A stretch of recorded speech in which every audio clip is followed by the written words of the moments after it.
आरिफ गाजियान और सिराज नूर के लवाहिकीन ने कराची प्रेस क्लब में प्रेस कॉन्फ्रेंस करते हुए कहा कि आरिफ गाजियान और सिराज नूर को मंजर आम पर लाया जाए और इन्हें रिहा किया जाए। अगर इन्हें जल्द अज जल्द मंजर आम पर न लाया गया तो हम एहतजाज के तमाम तर तरीके अपनाने के लिए मजबूर होंगे और दूसरे शहरों में भी एहतजाजी मुजाहरे की कॉल देंगे।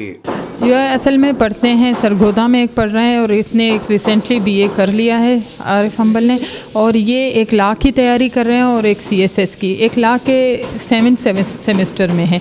ये अपने इलाके छुट्टियों पर जाते हैं तो इस तरह जबरी गुमशुदगियाँ होती रहती हैं। ये कोई पहला केस नहीं है। मुस्तकिल जैसे मैंने पहले बताया कि बच्चे गाँव जाते हुए अपने डरते हैं कि कहीं रास्ते में शनाख्ती कार्ड देखकर इलाके का नाम या बलोच साथ देखकर हमें बसों से अगवा कर लिया जाएगा, या इलाके में जाते हैं तो ज़ाहिर बात है बच्चे हैं, घरों में तो नहीं बैठ सकते हैं, पिकनिक के लिए निकलते हैं किसी रिश्तेदार के मिलने के लिए।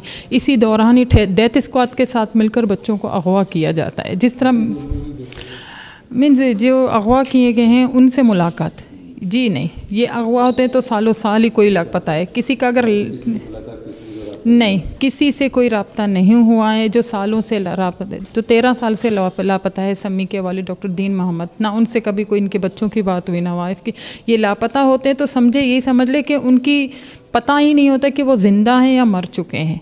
13 साल एक तवील अरसा है, कहने को तो छोटी बात है। प्रेस कॉन्फ्रेंस से खिताब करते हुए इनका कहना था कि मेरे कज़न आरिफ वल्द गाजियान सकना श्रेष क्रेशा को इसके दोस्त सिराज नूर सकना स्पेकनिक ग्रिश्ना के साथ एफसी ने इनके आबाई इलाके ग्रेशा खुजदार से इस वक्त जबरी गुमशुदगी का निशाना बनाया जब वो करीबी गांव पूगी में अपने रिश्तेदारों से मिलने के बाद मोटरसाइकिल पर वापस आ रहे थे। फोर्सेस इनके रास्ते पर पहले से ताक में बैठी हुई थी, जबकि गुमशुदगी से पहले फोर्सेस ने इन पर फायरिंग भी की, जिससे वो अपने मोटरसाइकिल से गिरे के बाद इन्हें गैर कानूनी तौर पर हिरासत में भी ले लिया गया। अमजद इकबाल, मेट्रो 7 पाकिस्तान। उम्दा में पकाएं और जी भर के खाएं।